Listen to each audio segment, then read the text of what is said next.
Thank you for clicking this video and welcome to this channel. I am grateful to you that you are focusing, you are appreciating my channel. आज मैं आप लोगों को एक passage का Hindi meaning बता रहे हैं। उसके बाद क्वेश्चन आंसर होगा, आप उसका जवाब देंगे, फिर अगर गलती होगी तो हम सुधार करेंगे। तो आइए चलते हैं। पैसेज कुछ इस प्रकार है। एजुकेशन, एजुकेशन का अर्थ होता है शिक्षा।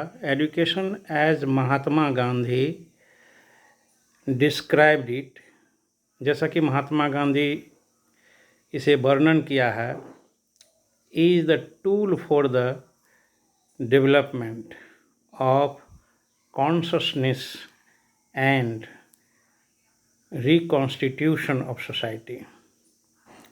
महात्मा गांधी कहे हैं कि एजुकेशन एक टूल है, उपकरण है, फॉर द डेवलपमेंट मतलब प्रगति के लिए, विकास के लिए, of consciousness and reconstitution of society.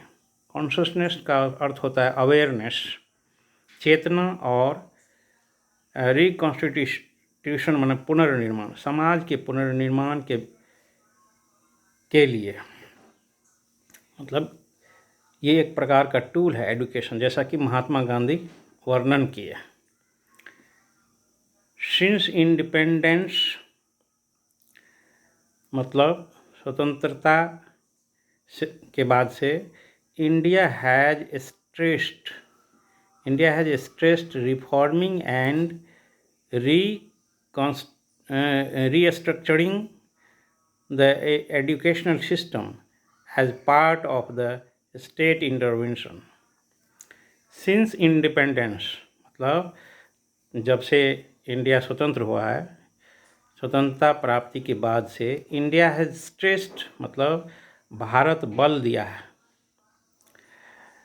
किस पर? Reforming and restructuring the educational system,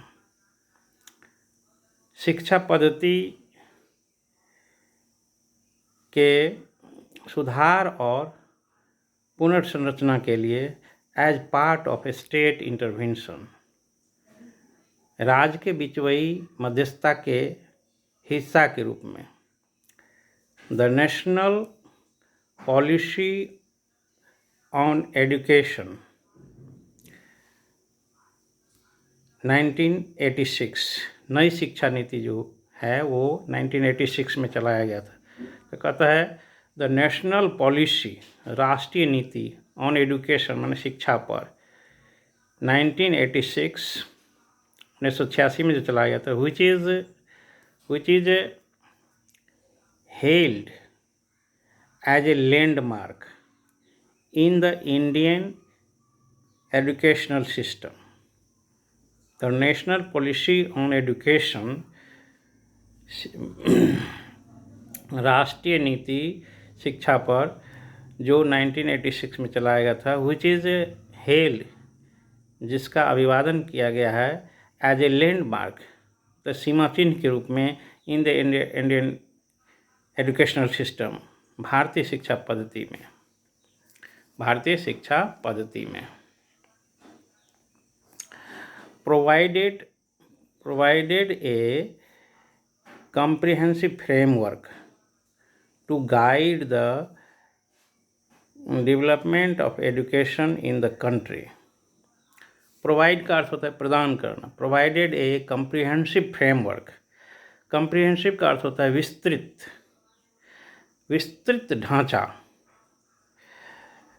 provide किया, to guide the comprehensive framework, to guide the development of education, शिक्षा के विकास के लिए, in the country, देश में शिक्षा के विकास के लिए गाइड करने के लिए, उस पथ प्रदर्शन करने के लिए एक विस्तृत फ्रेमवर्क ढांचा दिया।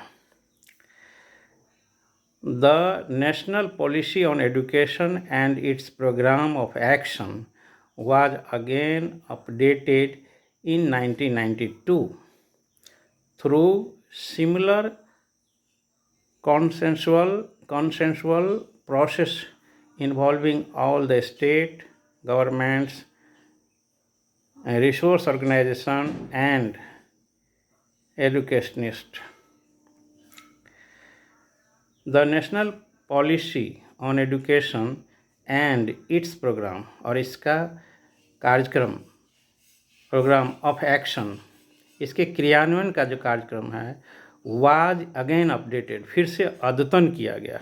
अपडेट का अर्थ होता है अद्यतन, समसामयिक बनाना। इन 1982 चलाया गया था 1986 में और 1982 में फिर से उसको अद्यतन किया गया थ्रू सिमिलर कंसेंसुअल प्रोसेस, आपसी सहमति के विधि से, involving all the state government, सभी राज्य सरकारों को उसमें इन्वॉल्व करते हुए, उसमें इंगेज करते हुए, सम्मिलित करते हुए, रिसोर्स ऑर्गेनाइजेशन मतलब संसाधन के संगठनों को, एंड एजुकेशनिस्ट शिक्षाविदों को, सब को शामिल करते हुए, इन्वॉल्व करते हुए इसको फिर से अपडेट किया गया, अद्यतन किया गया। What has been worrying the critics and educationists alike is the non-fulfillment of one of the NPE objectives, education of girl. What has been worrying, जो क्रिटिक्स का अर्थ होता है समालोचक, गुण दोष निरूपक, यहाँ पे कह रहा है कि जो समालोचकों को और शिक्षाविदों को चिंतित करते रहा है वो ये है, समान रूप से is the non fulfilment of one of the NPE objective, यानी नेशनल पॉलिसी ऑन एजुकेशन, शिक्षा नीति का जो उद्देश्य है उसमें से किसी एक की पूर्ति जो नहीं हुई है वो समान रूप से समालोचक और शिक्षाविद को चिंतित कर रहा है। उसमें है education of girl, education of girl मतलब लड़की की शिक्षा को। It has been stated in the NPE, ये नेशनल पॉलिसी ऑन एजुकेशन में कहा गया है दैट कि the education for all meet should have a strong gender focus. इसमें कहा गया कि सबके लिए जो शिक्षा है should have a strong gender focus, उसमें जेंडर पर फोकस मजबूती से किया गया है, होना चाहिए।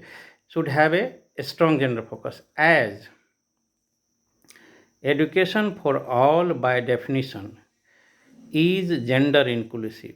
सबके लिए जो शिक्षा की बात हो रही है वो जेंडर को भी इंक्लूसिव किया, यानी कि महिला पुरुष यानी लड़की लड़का सबको शिक्षा की बात हो रही है। अब इस पे क्वेश्चन ये है, फर्स्ट क्वेश्चन ये है, according to Mahatma Gandhi education is, तो इसमें से आपको खोजना है। फिर है क्वेश्चन नंबर 2, ये देखिए क्वेश्चन नंबर 2 है the national policy on education provided, इसमें से आपको बताना है। Question number 3, according to the passage critics and educationist are worried that, इसमें से बताना है कौन होगा। Question number 4, according to the passage a strong gender focus means, इसमें से खोजना है। Question number 5, in the passage the author makes a plea for, इसमें से खोजना है। थैंक यू, मिलते हैं अगले वीडियो में।